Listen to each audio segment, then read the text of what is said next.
I'd like to first thank the organizers of Spice and Aromatic Crop Symposium for inviting Microsoft, and I'm representing Microsoft Engineering Group, the FarmBits. And I'd also like to thank Professor Partha Sir, the chairperson, sir, and Dr. Anita for coordinating this entire session. So, so the question is, why Microsoft in agriculture? And that's probably a very interesting question that will come automatically in people's mind, because Microsoft is known for making software, Windows, and very lately cloud infrastructure. Microsoft has seen and realized that there is a lot of positive impact that technology like artificial intelligence, IoT devices, cloud computing can impact the agri-tech and as well as the last mile farmers. Please excuse me, doctor. I think yes. you are not shared the slides. I think slides are not visible. Oh, that's really? what the. Oh, let me. Sorry. Let me just check out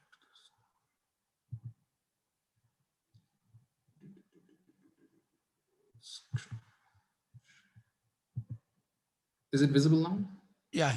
Yeah. Thank you. It's perfect now. And I hope it's in the full screen mode. Okay. So, so basically, and with that hypothesis, Microsoft started a research program almost 5 years back under the umbrella of FarmBits. Basically, how to bring phenotyping, genotyping technologies that is being done in multiple different labs in much more industrial scale. And today in this talk, we'll be focusing majorly on the phenotyping aspect and bringing those technologies that is being developed under multiple farms in an industrial scale. And that's where lies the contribution or basically vision of Microsoft to bring the engineering discipline to in an industrial scale to the last mile customer, that is the farmer, and positively impact them. Move the technology, adopt the technology that is being developed in different private government labs, make a good business sense, and also make a positive impact to the farmers across the world. So, so before I go into some of the results, technical details, and the visions, I'd also like to emphasize over here at the beginning of this talk that Microsoft also has a lot of sustainability agriculture grants. So there's certain grants goes by AI for Earth, which is given for mostly for the computational aspect, but anyone can kind of apply for that. And I know for sure folks in ICRISAT have applied and other institutions have applied, and we give large computational grant under the umbrella of AI for Earth, which can be in anything in agriculture, crop protection, last mile access to the customers from the agricultural sense, or from the ecology sustainability under any umbrella. We also have N12 startup grant for the startup. So startups who are coming with novel technologies, it can be under anything, but agriculture surely is one of the focus, and people are kind of welcome to kind of apply that, or folks can coordinate with me and I can help them to apply that for sure. So, so this talk is kind of more for general crops, and I have basically picked up case studies which may be kind of applicable for the spices too. And the major focus is basically where this AI and this Microsoft technology or the tools can really help for the spice and aromatic compounds. It's mostly through forecast and through scouting. So basically, how do we bring technology at scale with minimal cost, say for scouting, where you can't go or whether it is not feasible to go? It can be in large farms, and in the context of the spice, which I believe really is a kind of a much smaller farm, it won't go to hundreds of acres. Excuse me, doctor, again. We are same slide only we are seeing. Are we change? You change? No. I have not yet changed. Okay, thank you. Please go ahead. So, so basically, that's the heavy lifting that we are kind of talking about. So basically, Microsoft would like to enable the agri-tech environment by identifying and addressing the undifferentiated heavy lifting. And I will address what we mean by heavy lifting in the agri-tech industry. So basically, Microsoft, with its farm-based technology, is helping and will help in acquiring, aggregating, and processing large-scale agricultural data. It can be weather data, it can be satellite data, it can be drone data, and it can be any camera data. And if you have to really deploy that in the industrial scale, this goes to terabytes of data, and managing that data itself becomes a humongous problem.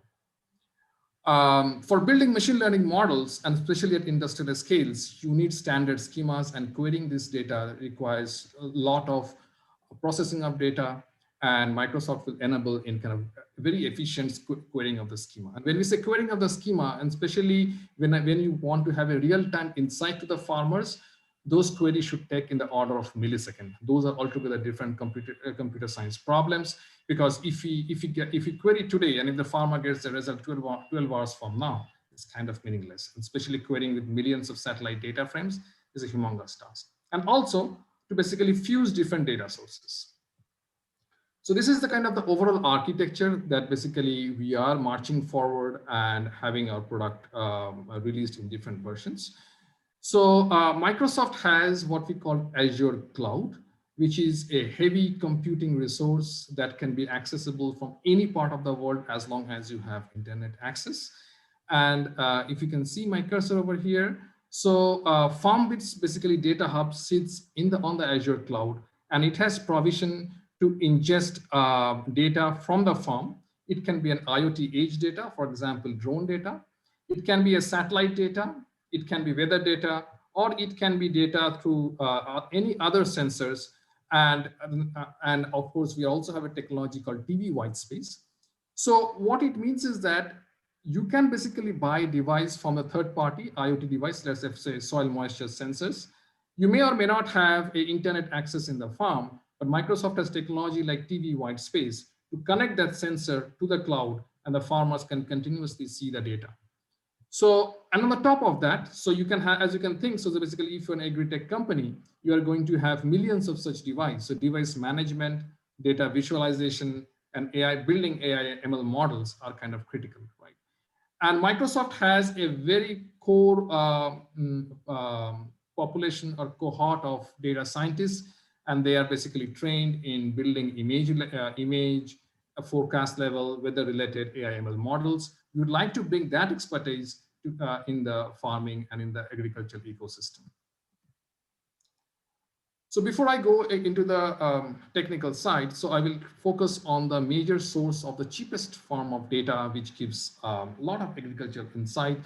And whether it is a spice, whether it is a row crop, or whether it is an orchard crop, this satellite data, which are kind of multispectral satellite, contains information about the crop vigor, crop health, and crop stress, and even the crop productivity. Basically, you need a suitable model to discover that. So there are specific agricultural satellites, which are multispectral satellite, which captures data pretty routinely and has a revisit time on any portion of the Earth from anywhere from every day to every 5 days to, let's say, every 30 days, depending on the satellite in the question, right? And since these are multispectral satellite, they not only capture the red, green, blue channels, they also capture near infrared information. And those near infrared informations, which are basically missing in our very classical DSLR camera, encrypts major information about the crop growth. Some of the very, very well-known things that people have been doing for the last almost 20, 25 years, if not more, are NDVI, NDWI, basically, which is giving information about how green is my crop, how water stressed is my crop, can be easily derived through this formula. So that's a kind of a quick overview. And if you focus to the most popular satellite that gives out free data across the world, and of course, Microsoft is enabling not just the Sentinel satellite Sentinel-2, but is also enabling Landsat, MODIS, Sentinel-2, and other paid satellites. But the major objective over here is that satellites has their central band, central response band, and it has its resolution. So at the finest resolution, Sentinel basically will capture information about a 10 meter by 10 meter square grid. And basically it can tell you that, hey, what are the reflectance of that particular area, right? And as you can see over here, the reflectance over here, the entire spectrum of reflectance over here is a function of chlorophyll level, the mesophyll sponginess, and also the water content in the leaves, right? So combining this information, you can get a lot of intelligence, a lot of insight on what is happening in the field. Now, 10 meter can be very coarse for the spice, but depending on the business values, we also have seen satellites. Microsoft is not putting up satellite in the space, but we know other European agencies and the private bodies are kind of putting up satellites, which ranges from anywhere from 2 meter to 5 meter to 10 meter. 10 meter is free. 5 meter is also ISR also has 5 meter multispectral similar satellite, but it's a paid satellite. So now I'll go to the case studies where we are trying to showcase that, hey, fine, we are getting the data because Microsoft is a software and a computing company, data is a staple food. But what do we really, or what does a farmer or agri-tech company really gets from the data? Because just collecting the data will not help. So here we are showing that the concept of sensor fusion. And this in this context, there is a fusion of an IoT sensor that you have put in the field and the satellite. So the bottom line of all this technology is just to make sure that it is highly economic. It should be highly economically for the farmer. It should have minimal maintenance, as well as it should have the maximal coverage. Otherwise, however good and cool and wow factor technology may have, or science may have, it will not be adopted by the farmers. So, so if you have a 10-acre field, right, and if you have, let's say, just 3 soil moisture sensor, and if you have an idea that, hey, I would like to measure the soil moisture at each and every inch of my farm, right, then how do you do that? Because those 3 soil moisture sensors will probably capture soil moisture at 3 unique locations, and that's it. So here we show a technology how to place and where to place those sensors, and as well as combine it with satellite data and get information about each and every acre or each and every sub-acre of your field, about, say, for example, soil moisture. It can be soil nitrogen too, depending, but in this case, we are doing soil moisture. So, so basically, we did this experiment with USDA, United States Department of Agriculture, and this is basically a data set that they have kind of publicly released. And there's a place in Sacramento. It's more towards Washington State. And this is a USDA Terrador farm where they have captured data for almost close to 5 years in a pretty densely deployed sensor. And we are just trying to see that how well we can estimate or predict those soil moisture values. And this is a kind of a zoomed out image of the farm. And the flag that you can see is basically the farm of the interest. So if you see this particular diagram, so what the USDA farm did was they captured, or they're still capturing, soil moisture data from close to 17 sensors that is there in the field for last 17 years. Of course, they have changed the sensors multiple times, so they have shared the data set with us. And based on our developed technology, we validated our algorithm over there. And just we are showcasing in this particular talk that how does a farmer benefit from it. So obviously these sensors were placed independent of our suggestions, and what we would like to see that, hey, is there any value in putting additional soil moisture sensor, or even can we get accuracy even by deploying far less sensor than what has been put in the field?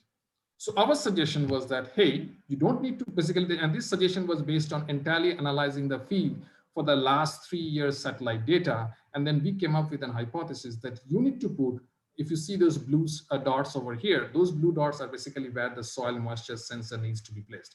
So we are suggesting kind of close to 7 or 9 sensors in the field instead of 17 sensors. And these are the precise locations that you need to put the soil moisture sensor to get a very good map out of it. And so basically kind of skipping a few slides, and we did a very rigorous validation for that particular field that we are able to share in this conference for sure.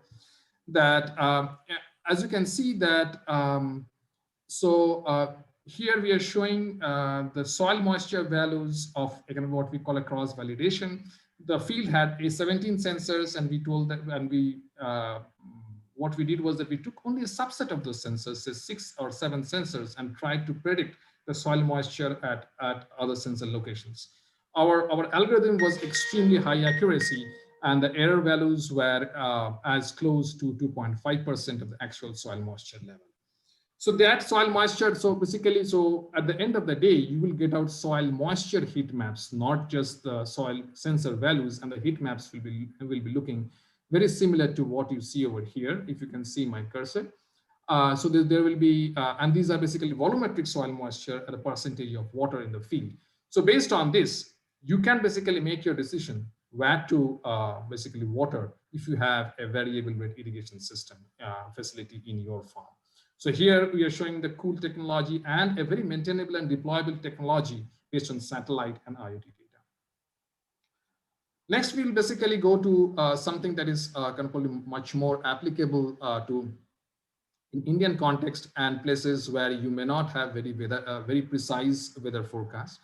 And as we all know, so the bulk of the weather stations are located in near the cities, near the airports. Right? Suppose Hyderabad, I'm from Hyderabad, and Hyderabad itself, they have 5 weather stations maintained by Government of India, but they're mostly around the city of Hyderabad. If I'm going out to a farm, there's highly less likely that you will have weather stations, right? You can put up your own weather stations, but still you're not going to get the weather forecast out of it, right? So, and we have analyzed data, historical data and as well as current data, and we have seen a very low accuracy of weather forecast once you go out of the cities. And even in cities also, the accuracy is not that great, and especially when we are coming to agriculture.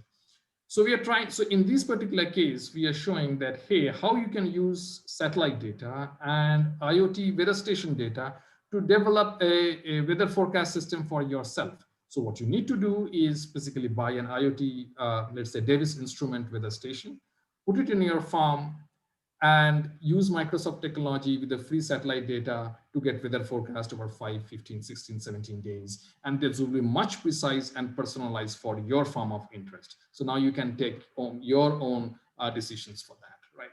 So this is basically what we call microclimate forecast or personalized weather forecast. So you have your field. Again, it may or may not have 3G, 4G, or of course 5G is out of question right now. So what you need to have a LoRa or TV white space connection. That's a technology that Microsoft can enable with you. And then as long as you have an internet connection within the 3-kilometer, 5-kilometer periphery, your weather station can communicate to the cloud, and the data gets into Microsoft Azure Cloud.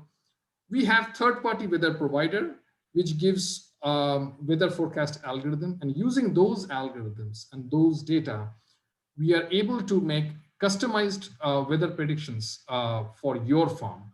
And these data basically clearly resides with you. So here we are basically not able to predict or forecast about the soil temperature. We're also able to forecast about the soil moisture too. So now not only you know the soil moisture at each and every acre or sub-acre of your field, but you also know 15 days from now whether there will be a kind of a crop stress in certain area of your field or not, so that you get a much more homogenized kind of crop yield or a less crop stress, and which is kind of very, very, I would say, highly valuable for crops like spices and aromatic crops. So so that was about our sensor fusion technologies.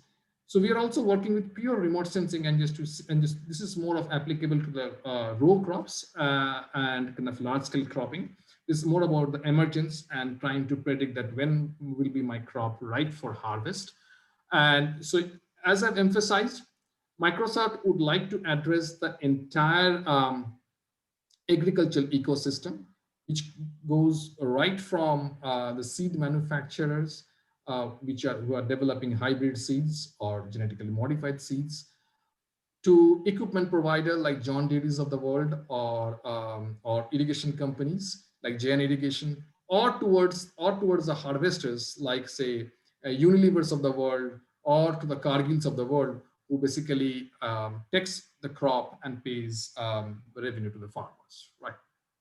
So we would like to the entire gamut of the entire ecosystem of agriculture. And in that context, so let's say Cargill, who basically buys wheat in a large scale from the northern part of India, would like to know within 7-day or 3-day precision that when will when a farmer going to harvest his or her particular field, so that they can deploy their harvester machines or their collecting agent in those fields at that time. That saves a lot of money for those company, and that translates to a right price for the farmers too. So large scale crop phenology prediction is extremely important. So here what we are showing is basically the crop emergence and how we can predict crop emergence just using satellite data. And again, this is kind of a large scale schema where we are ingesting in automated fashion. And of course, the customers can also do, if the ones that basically subscribe to our Azure Cloud, they can get satellite images with the deep neural network technology along with the weather. You get not only a emergence dates, precise emergence dates with a change of plus minus 7 to 9 days. That's the error that we have with 10-meter resolution, not only at farm level, but also at state level. So here, basically, we did a quick analysis of the Telangana state at 2017, and just to see that how is the emergence or planting activity proceeding during the Kharif season, which basically typically starts slightly before the onset of monsoon in different parts, right? So as you can see, so each of these points basically is around 500 meter by 500 meter, and it is basically showing how my emergence is kind of going on. And once you overlay crop information over here, then you can know crop wise that how is my planting going on.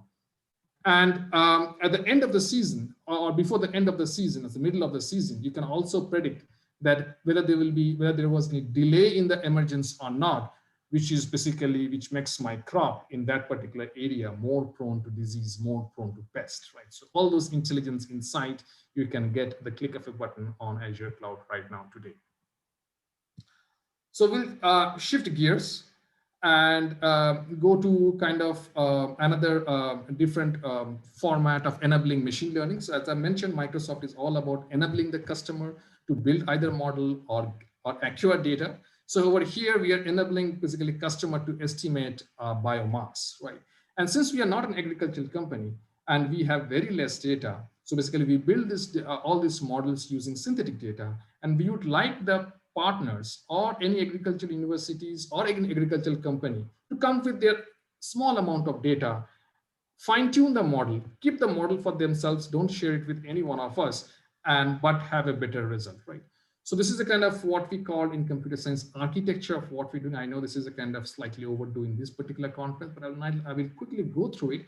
So basically, Microsoft is providing satellite weather, soil data, farm machinery data across the entire world. And that basically resides with Microsoft on Microsoft Cloud. And we are also providing base models for, let's say, in this case, biomass, using synthetic data and synthetic levels, which is a certain level of accuracy is not great, but probably 75 to 80% of accuracy.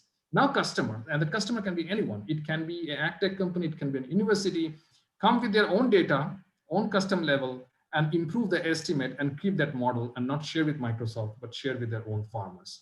And of course, as we all know, this biomass estimate is kind of very critical, and especially when it comes to sustainability and especially a cover crop. So this is a particular experiment we did again with the USDA to estimate biomass using winter wheat.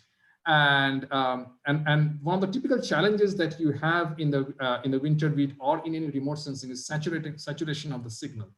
If it is more than 2,000 kgs per hectare, the biomass for a winter wheat, the satellites can't detect pretty well. So we have used AI algorithms to enhance those signals and show. So if you can, probably you may not be able to see the legends over here.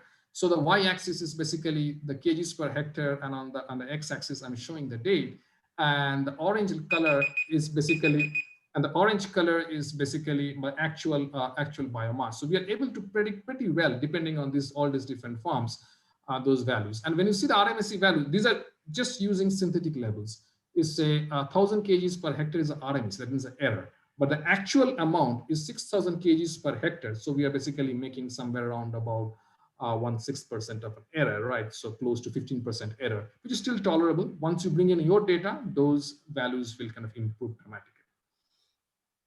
So as I mentioned that we went from IoT space to satellite space to basically how to bring your own data and build your model. We are also integrating market data, right? So we are using enabling the customer with satellite, weather, and market data to show how to basically forecast the market price. This is an POC, proof of concept, that we did with government of Karnataka on tur dal price predictions. So basically, we had the mandi coordinates, and we also had the satellite data.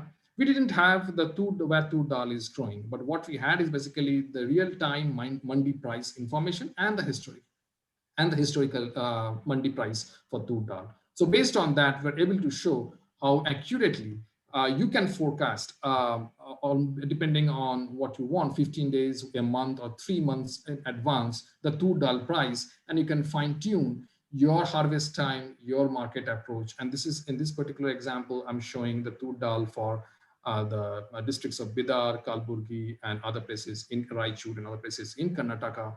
And we are able to predict way better than standard statistical ARIMA kind of approach the prices of tur dal almost 3 months in kind of advance. So I will stop here, and I would like to thanks again the organizer for giving us an opportunity to present how Microsoft is basically impacting the farmer's life. And we're very happy to partner and collaborate with all of you and take this our initiative forward.